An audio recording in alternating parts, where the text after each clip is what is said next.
Hey, everybody! Thanks for joining us on Project Next.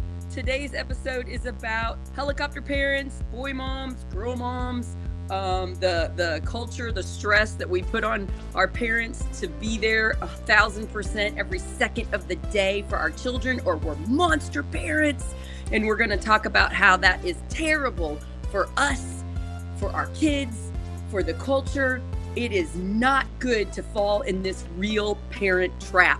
So join Karen and myself as we dissect this, and we want to know your thoughts. If you are on this live, tell us now. If you're watching it after it airs, tell us now. We will get back to you. We want to know your thoughts because this is hard. It is one we're going to be talking about a few times. Yep. Karen, how are you? I'm doing well. And you and I started talking about this earlier this week because the just unrealistic pressure to be a perfect parent, to be a perfect mom, to be ever present for every single facet of your life, it leads to a lot of conflict, not only internal conflict, personal conflict. Morning, Kenna. Not only personal conflict, but professional conflict, relationship conflict. We find ourselves in a place where we are, and I think this kind of ties into some of the content that I've been making this week over on my TikTok. But this idea that we just need to work harder, whether it's professionally, personally, as a parent, you're just not trying hard enough. And if you just worked harder, it would be easier. And yet we're not seeing the fruits of that labor, right? We're not seeing our relationships improve. We're not seeing our incomes improve. All of us are working really, really hard, and it's not bearing any fruit. And right. You can only do that for so long before it breaks. And right. And I think there are some moms out there that are kind of breaking with how they are talking about their kids because it is it's a little creepy. Some of it's a little creepy, right? Yeah. I just want to say, I don't judge any of these parents. I do not judge them. I have been there, especially with my first child. I really fell into the culture parent trap of I better be the best parent in the world, or I'm a terrible person. I better give my kid every single thing they could possibly want. I did that for years and years and years because I really tried to be a good mom, a good person. And now I see it. I'm out of it. And I see not only I'm not just out of it, but I constantly have to battle the pressures of being the best parent. It goes in all aspects. I think moms really have it, but I'm sure dads have it too, and in a different way. But we're just supposed to put our needs last constantly. And I have 3 children. I have twins that are 6, and I have a 14-year-old. And I really have to step back constantly. I have to daily ask myself, am I doing too much? And I probably am. I'm doing too much. I'm not getting my kids to be independent enough because I'm stressed out and I'm busy and we need to go someplace. So hurry up. So I do it for them. I mean, I'm working on this every day. So don't act like I'm on my high horse here telling everybody I'm the best parent in the world. I'm saying it's a problem. I'm still working on it. And I'm worried about moms. I am worried about moms in my neighborhood. Like they are way overworking themselves. I see them not put their mental health first or their physical fitness first. I see them just doing everything for their children. And I also see them lose it. Like I see if there's some problem in the neighborhood with kids fighting, I see them not handle it well because they are stressed out, putting their kids first every second of the day. So it's not like I'm judging them. I'm worried about them. This is what our culture has told them to do, and they are doing it, and it's not working. It's not working. And what we're seeing is, so not only do we have more dual income households now, we have more mothers that are working. And I do always want to be careful when I talk about this, because I have had some people correct me in some of my videos that I'm talking about white women. Because when you look at women of color, Black women, Hispanic women, immigrant women into the US, they have been working. They have been dual income households for a century plus. When we look at the white middle class, That's the shift that we're seeing in dual income households over the last 40-ish years. So when we look at more white middle-class women now having to work because that's the economic reality, on top of that, we are also adding the pressure of being the perfect mother. And so it is sacrifice sleep, sacrifice yourself, sacrifice your marriage, sacrifice everything to make sure that you are up at 2 o'clock in the morning making themed cupcakes for pajama day at third grade. Like the pressure, because I think we do a lot of comparisons between like the pendulum that has swung from maybe 80s and 90s parents that said, hey, go out and play. I don't want to see you till the street lights come on, to where we are now, which is helicopter parenting. And there does need to be a middle, because there is, good morning, Kathy, there is a place where parents get to be people and parents. And the pressure that is on top of everybody is kind of oozing out in really uncomfortable ways. Right. And we see it in our education system. We see it in our classrooms. We see our legislators even blaming the breakdown of the family, which I think is a misnomer. There's really not a whole lot of research to kind of show that. But what we are seeing is our mental health is suffering. Our stress levels are higher. Our incomes are lower. And you put all of that together in a stew, and it really starts to turn rancid very fast. Yes. I did this. I've done this a lot. The hardest year of teaching for me was I used to teach fifth grade for 18 years, and I taught fifth grade when my twins were 1. And I taught the whole year, and I was super lucky. My parents babysat them, so I didn't have to pay for childcare. My parents were on the way to school, so I'd drive and drop them off and go to school. I go to the grocery with my oldest, pick up the kids, come home, make a quick dinner that had like a lot of preservatives in it, one of those frozen bag meals or something. And then my husband would come home from work. We would eat it. We would do the routine, get him to bed, go to sleep, start it over again. And I was so stressed out that year. And I don't know if I could have figured out a better way. If I went back in time and did that year again, could I have done it better? I don't know. And there's only so much you can put on a person. There's only so much. And I really like these anecdotal experiences that we have, right? I really like to kind of pull out and say, what system is in place that is forcing you to do that? So how quickly did you go back to work after having twins? And was that an economic necessity? Right. To go back to work? And is there another world where we give parents time to breathe, time to figure out how to be a parent, without the pressure of an economic reality? I remember working at one of my first jobs was at Target. It was my first job. I worked at a Target back in high school. One of my colleagues, I believe she was in her 20s at that time. I didn't know her very well. I just remember her being 9 months pregnant, and then like in a flash, she was back at work. And she actually only took, it was less than a week. She took 5 days off of work. What? Yeah. After having a baby. So Target didn't have any. Absolutely not. This was 1998, I think. This was the late 90s. But when you look at American studies, when you look at studies of American mothers, most take 2 weeks off. 2 weeks.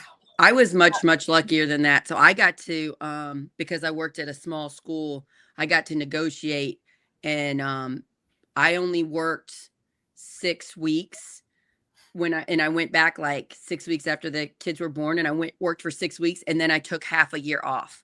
But that was because I had a small school, and the priest worked with me, and we hired somebody to take my spot. And then I came back the next year. Yep. And even that was hard. And then even coming back when they were 1 was hard. So I was really lucky. And I am horrified when I hear stories like that. These moms, you've got all kinds of hormones. You're not getting any sleep. You're taking care of a newborn, and then you're working. Yep. I mean, what are we doing to people? We know in other countries, they have figured this out better, and they give moms and dads more time off, and that Mhm. they do that not because they care so much about the individual, but because they know in the long run that helps society. If we're That's the helping key, Sarah. parents and Yep. if we're helping children and we're doing the right thing for them, they in turn become better workers and they live better lives and they need less help from the government. They're more stable. And so we don't need to get on food stamps and whatever because we've taken care of their mental health. And yeah, so I'm so glad you hit that. That was such a good. So that's what it is. And I was just on a TikTok live talking about school choice is kind of one example of this, where we see the short-term individual gratification of giving a parent a voucher to take their kid to a private school instead of focusing on the long-term societal and community good. So in America, when you say we should be giving moms who just gave birth 3 to 6 months paid so they can stay home and heal and learn how to become a mother. When you say that, the first instinct that comes back is, well, who's going to pay for that? Who's going to pay for that? Because they're only looking at the short-term cost. right. In reality, we as a society are all paying that cost. We are paying the cost of parents not being able to spend enough time with their kids, of mental health declining, of people physically not healing, because there are physical ailments that come from not healing from giving birth, whether it's cesarean or a vaginal birth. So we are all paying that cost, and yet we can't look down the road like other countries have done, other places have done, and say, it's going to kind of bite us in the butt for the first 6 months. Yep. We are paying, as a government, we are paying this, but it shows you where their values are. Where's your value? In another country, we see the value of this woman taking 6 months now, or this family unit taking 6 months now. I know they're going to be more productive for the next 20 years. Right. I'm going to go ahead and eat that cost right now up front. We don't do that in the US. We are so individualized and we're so pigeonholed into just seeing what is right in front of us and just what is best for me right now instead of the whole. And there's a reason we're like that. And it's not that all these people making these decisions are particularly terrible people. It's our society and our now that you're talking about. I feel like that's based on fear and anxiety. And we cannot look at the long term because we ourselves are all too busy. And so we're like, what do we do? Let's fix it right now. Do this. Okay, we're done. Mm-hmm. And we just have to take a deep breath and calm down. I'm going to switch let's move back to these stressed out parents doing everything for our children. And I just want to say what woke me up was thinking it was having a daughter. A daughter really woke me up because I know my boys, what they're expected in society, and I can help them get in touch with their emotions, teach them consent. I can do the things that the boys need. But with women, I look at my daughter and I'm like, wait a minute, I'm her biggest role model. She's going to act like the way I'm acting now when she's grown up because I'm modeling it for her, and I'm stressed out and I'm anxious and I'm constantly now. Mm-hmm. And she tells me, she would say things like, I don't know if I want to be a mom. It looks, she's 6. And she's like, it looks really hard. You're really busy. And I'm like, well, it's good and bad. And so I just try to openly tell her the good and the bad things. But I'm like, I need to show her having fun. Mm-hmm. I need to show her that I have my own wants and desires and that I do those things. I need to explain to her why I work out. I need to explain to her why I read a book for fun. Mm-hmm. And so I've been doing that. And then I'm like, oh, see, this is better. So I have to be a reasonably happy person and have my own wants and desires met to show my daughter so that she knows how to do it when she grows up. And that was the biggest for me. So how much of that too is maybe the fear? So there's so much fear of aging for women, right? We're taught from a really, really young age that we should be afraid of getting older. And I wonder how much of that comes from watching our moms and our grandmothers be completely miserable. Like how much of that is watching the older generations of women in our family have no identity outside of being a mom and a grandma, have no identity outside of their family, and feel stuck and stagnated. So maybe part of it is really not the wrinkles on our face, because I got wrinkles, and let me tell you what, I don't think I could possibly care any less about the wrinkles on my face or the gray hair. I do not care at all. What maybe is more scary is seeing an older woman be trapped in a loss of identity. Yes.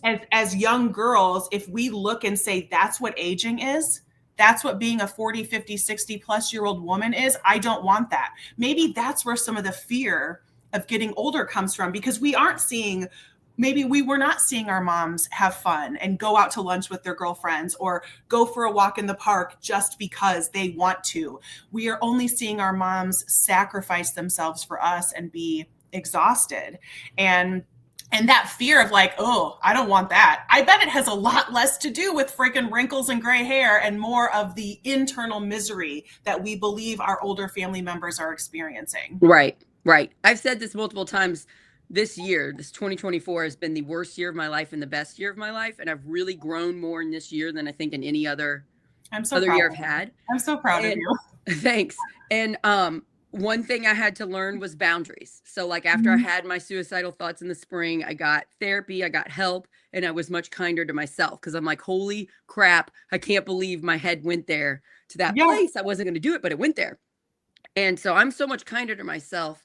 And then I got therapy, and my therapist, first session, he introduces me to boundaries. And I'm like, I do way too much for my parents. I do way too much for my children. I do way too much. And I'm like, I need to say, I will help in this spot, but not this spot. And so I started doing that. Very quickly, my life got better. Once like I established that my parents are going through a lot right now, once I established, listen, I can help in this way, but not this way, I'm done. I was like, oh, I feel so much better. Whoa. So your therapist is like, we're going to start with like the basic of the basics here. Basic thing that I've been missing my entire life. I was 43, I'm 44 now. Huge. Happy birthday. Boundaries. So moms that you probably work, maybe you're super busy, maybe you have multiple jobs, maybe you're so stressed out. The first tip I have for you is what helped save me: boundaries. Just because somebody wants something from you, you don't have to give it. And if you don't learn that now, your kids don't learn it. So that is the first thing. Remember, at Project Next, our entire goal of these shows is to make your life better. So is there any area you could put boundaries on? You could put it in the chat if you want. You can just think it to yourself. You can tell somebody. But in order to be a healthy person, we have to make boundaries. And so I want to highlight Anna's comment here too. Anna said, I usually say that the one good thing about COVID is that it forced us to look at our routine and our lives and slow down. That is, I mean, how many of us were forced to be in a place where we couldn't go anywhere, we couldn't do anything, that our normal distractions were not available for us. And maybe we realized we were just rushing to all of the good part. I'm so glad you said that, Anna. I agree. Yeah, thanks, Anna. That was a huge societal shift. And I think when we are much older people, and maybe when our kids and our grandkids are growing up, they're really going to mark 2020 as a societal shift. Right.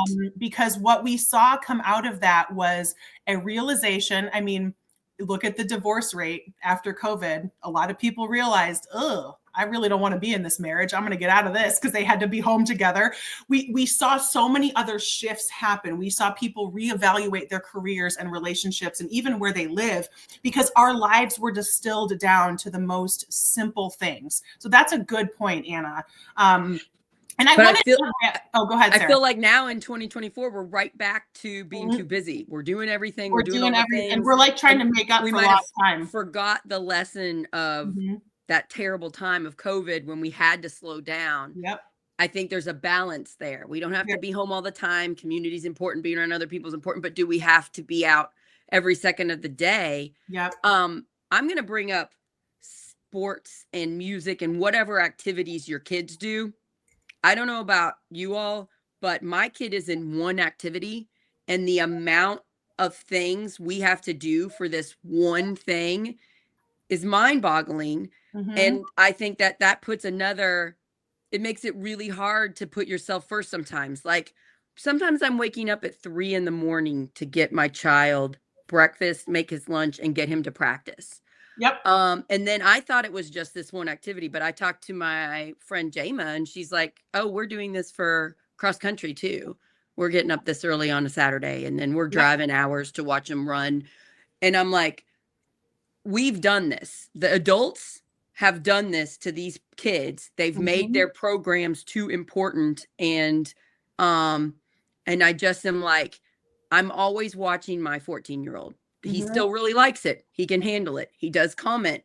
It's a Yep. lot of practices. It's a lot of activities. But as long as his mental health is okay, that's fine. But my husband and I are a little bit overwhelmed with how many times we're taking him to school and picking him up. And that's like, and being super aware of it. So a fun fact about me and Sarah is I have 2 teenage boys. She has 1 teenage boy, but our oldest boys play the same instrument. So they both play tenors. Marching the band, heaviest one you put on. All the drums.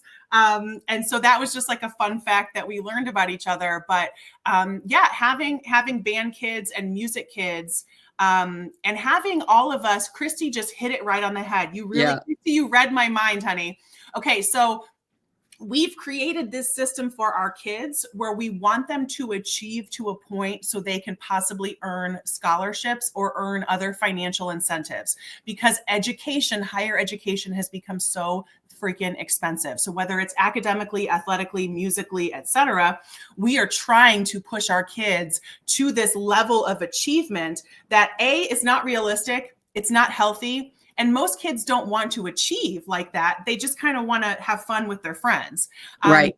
And that the capitalism part of it is leaching down into our sports systems and our music systems, especially. I think back to how different my life was. I was a 3-sport athlete in high school, and I couldn't wait for basketball to be over so I could play softball, and for softball to be over so I could play volleyball. And I did some sports during the summer as well. But what we're doing to our kids now is we're starting them in a travel league when they're 7 years old. And we are saying, okay, you're now a soccer specialist. That's all you do. You play soccer year round. And we have seen, I was a coach for a long time, a basketball coach for a long time.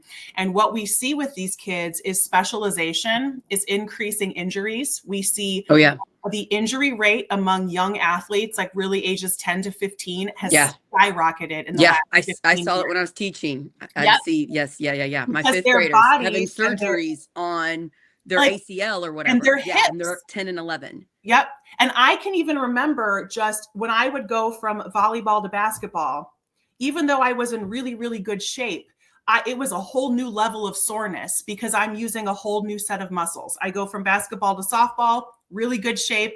I'm sore for those first few weeks of softball because you're using new muscles. When your body is developing and you're 10, 11, 12 years old and you are only using the same set of muscles and tendons, the second you go to do something else, that's when the injury comes up. You're a soccer player year round, you go to play basketball in gym class, that's when we see a rotator cuff injury or we see a hip injury because you're moving in a fashion differently. And so we're hurting our kids on so many levels. Yeah. And we think we're doing the right thing. Right. And I just want to shout out some things telling us. Right. I want to shout out some things we're doing to help with that. So there are sports and activity leagues that aren't so intense. You just have to search for them. They might not be with your kid's school, like the Boys and Girls Club or the YMCA. Yep. They have programs, but even YMCA, I was going to get my oldest into swimming and it was too intense. And I was like, whoa. But so you have to really look for it. I know you can just go and say, here's my goal. I want them to be in a sport, but I don't want it to be their whole life. And I don't want it to be a travel one. I want it to just be, let them have fun and let them be kids. So you just have to search a little harder to find it. But with my 14-year-old, this is the first thing he's really shown a giant interest in. So I'm letting him do it and I'm being as supportive as possible. But if it affects his mental health, we'll halt and examine and see what else we need to do. So I'm just always monitoring him because it is too much. And he can't really join that many other things. He's a bright kid and does well in math and science and stuff. And it's like, well, he can't join too many other clubs because he's doing this one thing that is so time consuming. Yep. So Yeah. And yeah, where's good that luck to all. balance? Yeah. Because Yeah. when they fall in love with something, you never want to take it away from them. Right. And I want to, because I had this thought earlier when you were talking about watching your daughter and seeing what kind of life you wanted for her. So as it relates to like kids and busy kids, like I'm on kind of the opposite end of the spectrum a little bit, where I worry that I don't do enough for my children because my kids are very independent. Oh. And I have two boys, and I had kind of an opposite experience. My, former partner, and I don't think if he sees us, I don't think he's going to mind it, because I think he's well aware of the person that he used to be. I sure hope he has changed. But he was not a contributing adult to our household. He just came from an environment where his mother did everything. He didn't have to do anything. That was his expectation coming into this relationship, was that I was the woman, I was the mom, I was going to do everything. So I essentially was taking care of a household with 3 children, him being one of them, by myself. And looking at, even though I worked the same amount of hours, if not more hours than he did, I was still doing probably 90% of the domestic activities. And he would say something like, well, I mowed the lawn. And I'm like, okay, can I trade what I do for mowing the lawn? Because that's like an hour and a half, one time a week, maybe 2 times a week. I would happily. And when you're mowing the lawn, the kids aren't talking to you. When I'm taking a shower or doing the dishes or vacuuming the floor, the children are still talking to me. So I think I'd like to mow the lawn. But when I looked at my boys and I was like, oh, they are not going to be a burden for their future partners. Whether they have a partner, whether they live independently, I am going to make independent people, because I was very, very aware that my little babies, my little toddlers, I'm raising adults. I'm raising men. I am raising future neighbors and employees and partners and friends. And, I have to raise the best person that I can. And their independence is going to be key for that. Mm-hmm. My kids have made their own breakfasts, their own meals. They've done their own laundry for years. Wow. I think they were 9 and 10 when they started doing their own laundry. Wow. A little jealous over here. I could be doing some things here. They are responsible for their own laundry. Those 3 o'clock in the morning days, because we do have some of those days, especially with winter percussion starting, where they have to be in Indianapolis by 10 a.m. So they have to be to the school by 3 a.m. Yep. I'm laying in bed and I will yell at them, hey, you need anything? But they will make their own breakfast, and then wow, my kid drives, so that's a huge issue. But that's a huge help, is him driving. But the responsibility and the understanding for them that they need to do that for themselves, it has been really, really helpful. So then the things that I do for them, I am making meals for us. I'm doing more experiences for us. We're going to play a game together, watch a movie together, whatever. It's more about all of us contributing to the household instead of me needing to do everything for them. But I do sometimes have guilt. Like, should I be helping them? Should I be up? Should I be doing? And then I kind of immediately flip back to, no, they're fine. They can do it themselves. I am very impressed with you. So good job. You're raising such great adults. Like, whenever they go into society, if they have a partner, you're doing a good job. I'm really proud of you. It shows me I can still work on some things. I want to tell you about my guilt. So I got divorced when my 14-year-old was 2. And his life is harder because I got divorced, and he stays at my house most of the time, but he goes to his dad sometimes. And I can't go into a lot of details, but stuff can get rough. Mm-hmm. And I have a lot of guilt for that, because if I would have stayed in an unhappy marriage, it might have benefited my kid. My kid's life is harder now. My life is better. His life is a little bit harder. His dad's life is harder because I left him.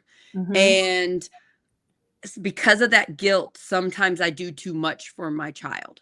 Yep. And I see that in others. Like, I step back a lot the last few years when I sort of realized I was doing this, and therapy's really helped me a lot. So therapy's helped show, no, I need to be doing more, or I'm not teaching my child ways he Mhm. needs to act, ways he needs to treat people. So Yeah. I'm working on it and things are getting better. But I see it in my neighbors that's life is so hard. Like they don't have a lot of money. They like I have one friend that's a former addict and she's a mom and she's clean and she's been clean for a while and she's amazing. But I see her do everything for her kids and not hold her kids responsible for their behavior because of all the guilt of she Mhm. was an addict. That And overcompensation. and Mhm. my heart goes out because I get it. I Yeah. get the guilt. I get we have guilt and shame for our mistakes or things we could have done better, and we do too much for our children and we don't hold them accountable for their mistakes and their growth because of that. And so we Mhm. really have to look inward, and I've really had to forgive myself for getting out of an unhappy marriage. Mhm. And then I've had to say, like, I have to teach my child it's not fair that his life is a little bit harder because of me, but I have to teach him to be a responsible adult. And Mhm. I wrestle with that every day. Yep. Every day I wrestle with it. So it's not like I'm here saying there's a magic answer. I Nope. just think being the healthiest version of ourselves and really being vulnerable and forgiving ourselves and doing our best and then teaching our kids how to forgive themselves and do their best. I think that's a great start. And I think you said, so I actually think the magic answer, the magic, right, is that we're supposed to feel guilty no matter what. So I think that's really the magic, is that you're supposed to feel terrible no matter what decision you make, right? You stayed in a bad marriage, you're supposed to feel bad about that. You modeled a bad relationship for your kid, feel bad about that. You get out of it, you're divorced, now you're a single mom, ew, right? Feel bad about that too. So there, I mean, because I got out of a bad marriage too. And my biggest regret is that I stayed in it for so long. And I definitely fell for the I'm staying for the kids, which was nonsense, because the only thing I was doing for my children was showing them a bad marriage and showing them a mom who was a martyr. And my kids don't deserve that. They don't deserve to see that model. They don't deserve to believe that's what a healthy relationship is, because it was not healthy. And so showing that pain to my kids, I have a lot of guilt for that. And I am really, really proud of leaving that marriage and proud of the life that I've created for them and for us and for myself. I Anytime anybody says like, "Oh gosh," and you've probably gotten this too, Sarah. "Oh, I'm so sorry you're divorced." I'm always like, "Hey, don't say sorry. Good Mm-mm. marriages don't end. Good marriages don't end. There's nothing to be sorry about. Y'all tried your best, gave it your best shot, didn't work out, move on. Life's too short. Like, it doesn't have to be a death sentence. And you can learn how to co-parent and you can do the best. And none of that is easy. It's all messy. But staying in that marriage would have been messy too. Right. It only would have gotten worse because your kid would have gotten older and more aware and been A- like, "Mom, what the hell are you doing?" And what I've done is similar to what you've done. So I try to be as honest as possible with my Mm-hmm. child. I try to say, I have guilt and I explain it to him. And then I just tell him how I feel. And then I'm really proud of my kid because he's not the most vocal about his emotions. He tells me how he's feeling. Mm-hmm. So that's freed us up. You know, he's going through hormones. He's got more of a temper than he used to. He's tall. He just surpassed me. He's taller than me now, Corinne. This happened this last week. Oh my gosh. Congratulations, Micah. It's a big milestone. I know. And he's gotten this way bigger and he's such a handsome boy. And he tells me how he feels. And that's how we're going to do this. So I Yep. don't have the guilt most of the time. Sometimes it creeps in and I can stuff it down. Yep. But just being honest with ourselves. He Mm-hmm. lets me know, I'm worried about my dad. He's got this thing going on. I'm like, I can reach out to him as a friend and just let him know I care about him. Will that make you feel better? And he's like, yeah. And so I will. Yeah. I'm friends with him so we can be good parents together. And that I think that's how we do this. We Yep. share our vulnerabilities. with our kids in an appropriate way for their age level. We're not telling them things they don't need to know They when they're need to 6 know. or whatever. But Oh my yeah. gosh, you just said kind of a buzzword for me in my head, because there's another piece of this conversation that we wanted to get to that's kind of a social media phenomenon, but you use the word appropriate, right? And what is an appropriate level of affection or obsession or focus Yes. on our children? And I brought this up to Sarah earlier this week because I don't know if anybody else has experienced this.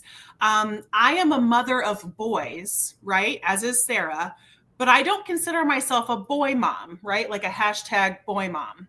And I think because Instagram knows that I have boys, it is showing me a lot of very cringy boy mom content. And it's a little upsetting. I'm going to be honest with you. It's a little upsetting, but I do think it plays into kind of what we've been talking about, is this expectation of our entire identity being wrapped around our children. And I'm seeing a lot of moms with their sons expressing sadness or frustration or even anger about having to, quote, share their sons with another woman someday. And there are so many levels that are so gross to this, because I'm seeing moms that are standing with very, very young children who don't even have a sexual identity yet. So we're already putting the assumption of heterosexuality and straightness onto a 5-year-old. That's just gross. You have to let your children develop their own identity. And also, you're never going to be sharing your child with their partner someday, no matter who that partner is. You're creating I mentioned this earlier, right? I'm raising men. I'm raising adults. You're creating an adult who's going to go have an adult relationship with somebody else that is separate from the relationship they have with their parents. And if these moms, and some of these videos, Sarah, like millions of views. Oh, wow. I mean, it's just No. it is mind blowing. So if these people are monetized on these social platforms, they are making hundreds of dollars posing next to their child and expressing frustration they're going to have to share them someday. And I saw this. This is not new. I saw this on a Sex and the City episode. For those of you that watch Sex and the City, it was one of the first seasons of Sex and the City, and they went to some former friend's baby shower, and the moms there, one mom said to I can't remember which Sex and the City character it was, but to one of them, I don't know how I'm gonna love. No, they said, I'm gonna love my son so much, no woman is ever gonna be good enough for them. So people were talking about this a long time ago. That was like in the 90s. And then I've seen Jerry Seinfeld talk about it several times. He's saying, in our culture, we're too obsessed with our kids. Our kids are going to grow up and move out. We need to have lives so that it doesn't destroy us when they move out. And I'm like, yep. I'm seeing this. I'm getting it. Mm-hmm. And you saying that millions of people are watching these people's content when they're saying this stuff, this is what we're doing to people. We are pushing that culture onto them. And these moms are getting to that place because that place is popular, because that's what we're telling us we should be doing. And that is a giant caution sign. Oh no, everybody so stop scary. and evaluate, how are we raising our children? It's so scary. And so it's not only are you supposed to be, all of your energy, your financial, emotional energy needs to be put into your kids. You're also supposed to give them a complex about any future relationship they may have. I mean, that is so troubling. And there have been so many times, like, Sarah talking about being really intentional with being honest with your kids and telling them when you are making a mistake or when you have learned a lesson or something. And so to think that you're supposed to like put all of that pressure on your kid to be this thing to you that you've created, like, that's just so not fair. This kid, like, you created a life, and this child has not asked to be your obsession in the center of your world. And it just is so, I so get it though, Because we see from social media way too much. We see too many fears. We know people that have lost their children. We know people that are dying by car wrecks. We know people that are dying by drug addiction. We see the terrible stuff, and our worst nightmare would be something happening to our own children. I get it. I get why we become obsessed with them. And then I get the fear. I get the fear of, whoa, what if something happened to my kid? I'm going to be a helicopter parent, and I'm going to surround them with a cushion so that nothing terrible ever happens to them.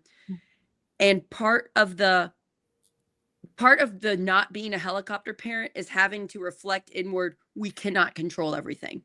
We cannot control our children's lives and our children's safety. I know that's scary. It is scary to me, but it is something I have to work on. Like, my child is 14 and doesn't drive yet. It is going to be hard for me when he starts driving.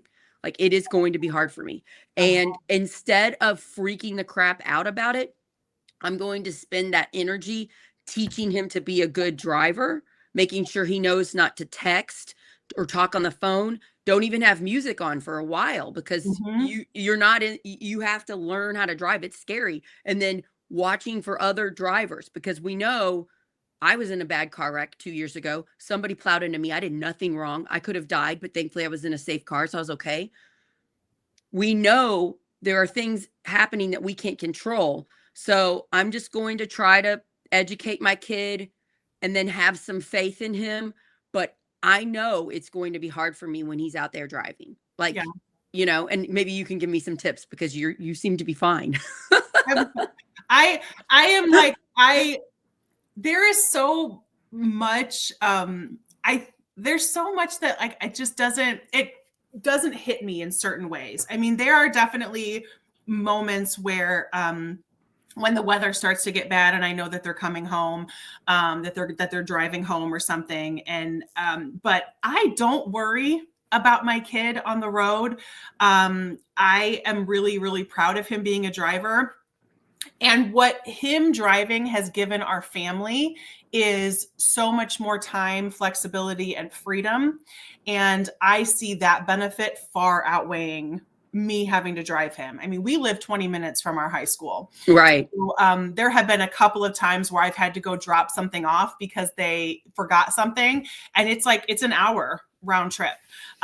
So it's in the time that it has given our family is so huge, and the independence and the autonomy. He has a job now. He enjoys that kind of independence, and he's starting to get his feet into the adult world that he's about to enter. And so that all of that is exciting for me. I still remember dropping, talk about busy kids. I was a really busy kid too.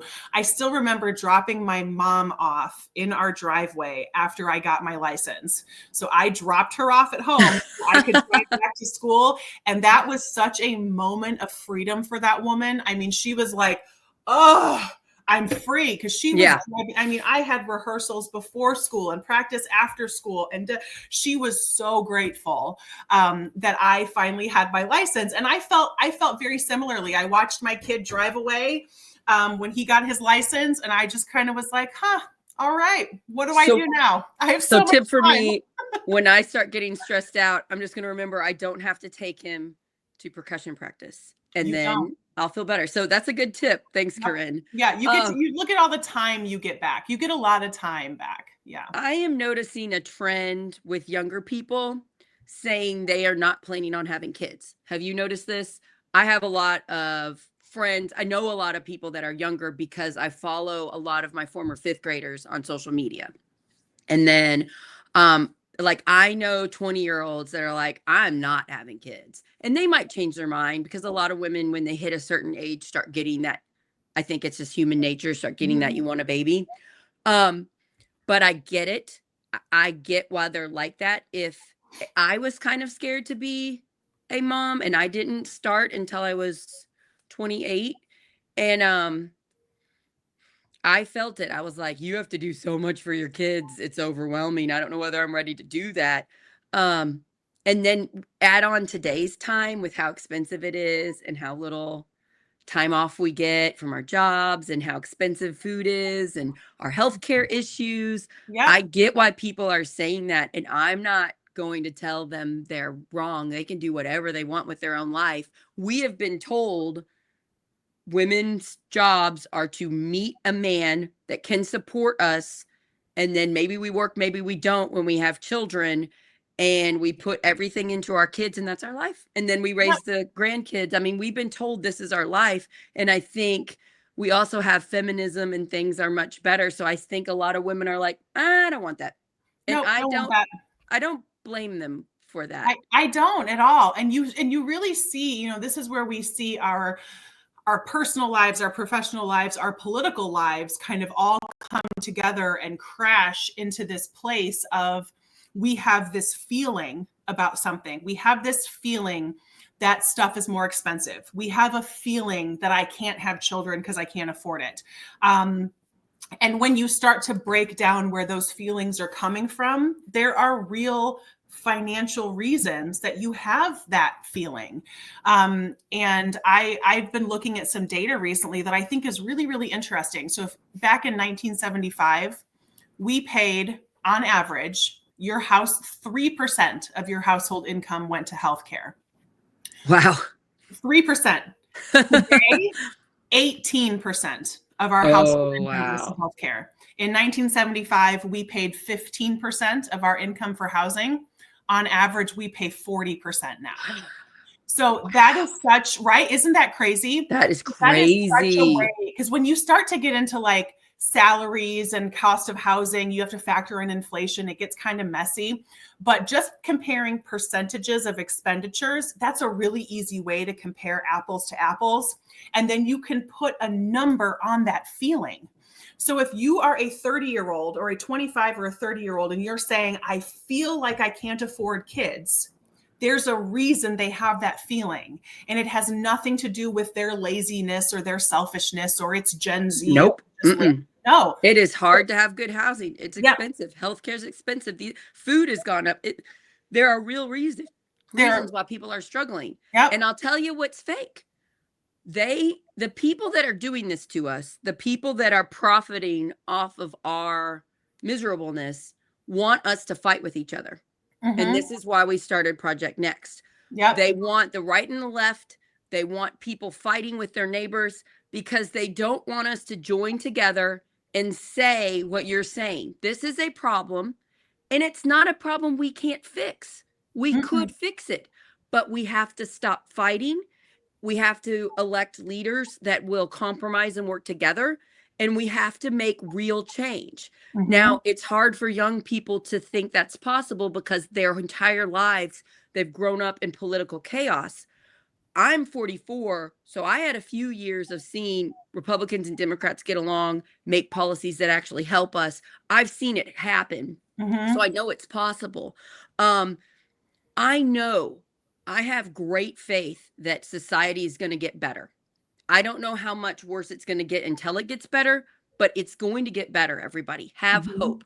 We're doing stuff like this right now where we're talking about actual real issues. Don't fall into the trap of blaming your neighbors, of blaming immigrants, of blaming people that are other than you for these problems. These problems are society problems. They're pushed down to us with things that we don't have a lot of control over. We don't have control over what our media does to scare the daylights out of us to get us to watch them so they can make more money. We can choose to turn that off. We can realize that's a lie. They are trying to profit off of our fear, and we can collectively work together to solve these giant issues. So I just want everybody to realize we're talking about this today because it's a real problem. I'm struggling with it. Corinne seems to have figured it out more. I'm going to keep learning from her. I'm glad she's my friend.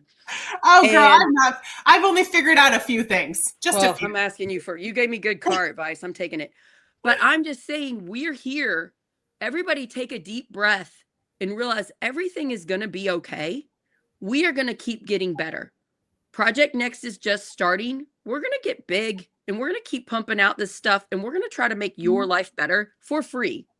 You know, we're not going to charge you for this. That's our goal. Make your life better. You can help us. Let us know. are you going to try any of these strategies out? Are you going to try boundaries out? Are you going to try to not be quite such a helicopter parent and don't give yourself any guilt or shame about it? There's a reason why you're supposed to do, you're getting that push, that message out every day is being pushed to you. What things can you do to make your life a little better? We want to know, and we want to know what other things can we do to help you, because we're all in this together. I'm not looking forward to the next 4 years personally. No. I know that I'm going to focus on things I can control to cope, you know? And that's part of the reason why we're here, like Right. why we're in this space. And Right. they're, you know, in a lot of the content that I've been making and the conversations that I've been having on TikTok over the last couple of weeks, for example, has been a lot of folks who voted differently than me, trying to bait me, trying to get me to argue with them. And what I keep saying is that really, when you look at the numbers, I always go back to the data. I always go back to the numbers. There is 98% of us in one boat.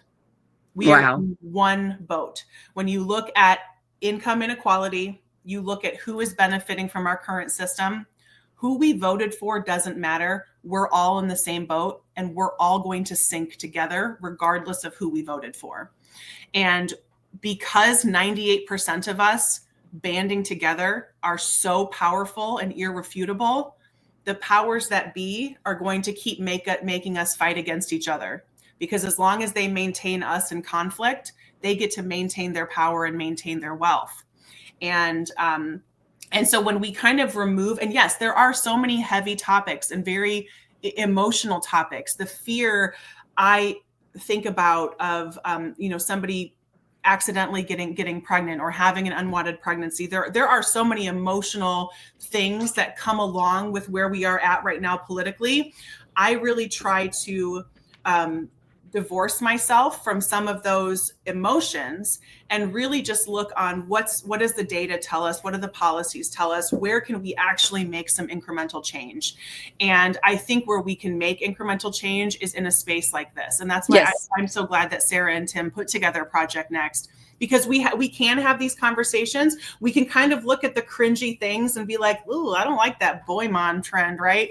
But then we can start to pick it apart and peel it apart and say, what societal pressures, what factors are at play that are making that a culture that we enjoy? And if you do come across videos like that, when I come across a cringy video that I think is really unacceptable, or I think is exploiting children, because that's another piece of it. When I see people making a lot of money off of their kids, I have a lot of problems with that as well. I make sure that I dislike that video, or I click on it and I say that I'm not interested. I'm going to teach the algorithm. Right. I don't need to see that stuff. Yeah, that's a good idea. I do not want to be contributing to their profit model, because sometimes we're hate watching that stuff, right? Sometimes we're watching the video because we're like, oh, look how gross this is. And then we save it and share it and yada, yada. It's not okay. Oh, Amber, you're so right. And I think, was it Wisconsin or Minnesota? I'm going to get the state wrong. Crap. I think it's Minnesota. Just passed a law that if you are making money off of your kids, if 40%, I believe, if 40% of your content features your kids, 100% of your profit has to go to them into a trust. That's interesting. I think it's Minnesota, could be Wisconsin. I could be wrong. There are only 2 states now that have that kind of a law. And I think that's, I personally think you can do it the right way, and you can do it a medium way, and you could do it a wrong way. I think that's a very not black and white issue. I know I actually have a former student who makes quite a bit of money showing her life with her baby. And those videos seem pretty sweet and innocent. Yep. And I know that she's very aware of it. And so it's like, I'm not going to say what she's doing is wrong, but I've also seen those horror stories where those moms are actually terrible moms, and they're terrible to their kids, and they're just putting on a show. So it isn't a good conversation to have. I don't think it's black and white. I think it's because we do make money on social media. So And there is, I mean, it is not black and white. There's a lot of gray area there. But when you really start to think about And I've seen people do videos when their kids are really young, like babies, and then they stop because they then start having a recognizable face. Right, right, right, right. And everybody just needs to look into what can happen with your child's likeness out there on the internet, what can be done with their image. It's horrifying. I think that would be enough to tell many of us to not put stuff up on like that on social media. But it, so much of it comes back to consent. And is your 5-year-old really consenting to being on camera in their underwear in the kitchen while they're eating their cereal? Right. Those are kind of things that, yeah, we just have to be aware. These are all such new issues. Yeah. People making money on social media is a very new thing. And it is blown up. And I get it, especially when life is so hard and making money is so hard. Yep. And it's so nice to find a niche. Boss. Like you can't blame somebody. They found their niche on social media. That's right. Butter. So it is something maybe we could talk about another time. Yeah. I do want to give hope to those people that are listening. Corinne and I just did an episode a couple days ago about the This Is Us scandal with Blake Lively. It ends with us. Oh, sorry. It ends with us. The second book is called It Starts With Us. Yeah, it ends with us. If you've seen the movie, it's on Netflix and it's a popular book. So catch that episode. It's on YouTube and Facebook. It's a really good one. And it's also really interesting because I haven't seen anything like it where the woman is able to fight back in a good way and do a good job with it. So it's really interesting to examine that. And then we touched just a minute about healthcare and how much healthcare costs. We have a show with Project Next called Dr. Tim with the co-founder, my friend, Dr. Tim Peck. He's a medical doctor. He did one episode with me on my birthday. So it's a couple episodes ago, just go back a couple weeks ago, it's December 18th, where he explains the problem with healthcare and what we could do to fix it. And me just sitting there for an hour and listening to him, my anxiety about healthcare and our problems started to go away. I was like, oh that's so there's nice. easy ways we can fix this. This is amazing. And so if you have stresses about our medical care system, I'm telling you, the media is getting it wrong. We are not getting the whole picture of what is wrong with it.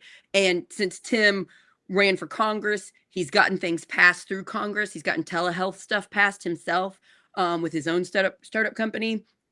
And then he also is a medical doctor. To hear him explain it in ways that I understood it, and I'm not a medical doctor, was really comforting. So he does have such a way about him. Like, I'm really excited to see where the Dr. Tim show is going to go. I want to do an episode with him next about fitness, because you know how when January 1st hits, everybody comes up with those goals of how to get fit, and then they fall into traps of products that will suck your money, but they won't actually make you better.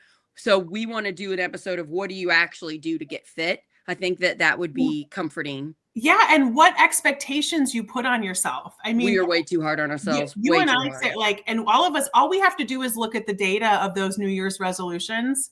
And I think it's February 15th or something is like, there's a name for it. There's a name for whatever that day is where most people have abandoned their New Year's resolutions. And so if you are making a resolution to like, I'm going to overhaul my life, I'm going to change everything, it's not going to work. I promise it's not going to work. Pick like one thing or two. Yeah. So we will talk about that. And Corinne, you and I can talk about it too, because we've had a lot of society pressure. I put a lot of pressure on myself on how I look. I could definitely work on calming that down. We can talk about it. I want to tell you a couple funny things before we get off.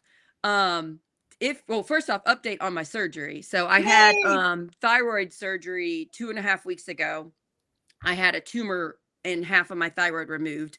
They thought it was like 70% chance that it was cancerous. And so far I've had some results come back saying it looks like it wasn't cancerous. It looks like it's benign. We're waiting for one more test. They're sending my gross thyroid tumor to the University of Michigan, where they're going to do one more test. And then if that comes back negative, I think I'm done. I think I don't need my whole thyroid removed. I think I don't need radiation. So just update on those of you that care about me. I've talked a lot about it. Thank you for caring about me. I'm not laughing about that. I'm laughing about the thought of you like requesting to receive your tumor back, like in a jar. Yeah. I want to see my gross thyroid. Let's get it. Like I want it back. Can I put it on a shelf? Like I want it. I want my thyroid. And then another thing is I shared Corinne and Scott Aaron Rodgers and I did a funny episode where we talked about embarrassing stuff, because I had so much embarrassing stuff happen with my surgery, I shared a story about when my 6-year-old is very scared of throwing up. And as soon as I walked in the door, my kids, my mom, my mother-in-law, my husband were right there. As soon as I walked in, I threw up from coming home from surgery and peed all over myself because I was still on anesthesia. And apparently I didn't have control over that when I threw up. And so that was the moment. And It's still so funny. I just want to share with you, 8 days later was my birthday, and my 6-year-old made me a birthday card. And I opened up. He's really good at drawing. He's really, it's really cute. He opened up, and I saw this scene playing out, but I didn't know what it was. And it was me, Asher, and Adeline, or my twins. And I said, "What is this?" And he goes, "That's you throwing up, and me and Adeline worried about you." That's what he drew on my birthday card. So I just wanted to share that with you. I laughed so hard. I sent a picture of it to Corinne. Corinne said, "Sarah, keep this card so he can use it later for his therapy." Yeah, he's going to need it. He's going to be like, "Look, this is where it all began." He's doing better, by the way. Still a little traumatized with throwing up. We're still working on it, but I just wanted to share some funny stuff in my life because I told you all about that. If you want to hear that episode of the whole day, which it was very traumatizing and embarrassing for me, which I shared openly with you all, check that episode out. Corinne, I just want to shout out Corinne's TikTok has blown up. When I met Corinne Straight, look her up on TikTok, you guys. When I met her on TikTok, I think it was October 1st or something, she had 22,000 followers. How many do you have now? I can't keep up. You're probably getting like 100 more now. I think I have I'm at like 37,000. So she's blown up on TikTok. You literally are a TikTok star, my friend. Check out her TikToks. They're amazing. Please share all our stuff. Yeah, share Facebook, Instagram. Encourage your families to watch this. Even if you're watching this after live, please keep commenting your thoughts as you watch this with us. We always want to know what you think, even if you're not watching live. Right. Please share. Please share this on YouTube with your friends. Please share it on Facebook. It's on Instagram, but only when it's live. And we're getting it more out there. We're going to keep growing. We're going to keep being there for you all. Thank you so much for watching. Thank you for watching live. And then if you're watching it not live, please tell us your thoughts. We want to see them. It's interesting. And just hit that share button. And you can also invite your friends to follow us. Yeah, and subscribe to us on YouTube too. That helps a lot. So subscribers actually on followers on Facebook and subscribers on YouTube help us. So if you could do that, that would be great. And we're going to be pushing our network out and growing a lot in 2025, starting in January. So we've got some fun things coming. Thank you guys for being one of the first watching us. This is exciting. And Happy New Year, y'all. This is our last 2.5 days of 2024. So I give yourself grace. You're amazing. Best things that happened to me in 2024 is meeting Sarah. So I can't. Thanks for saying that because oh my gosh, that's so true for me too. You're amazing. So I can't wait to see what 2025 holds for us.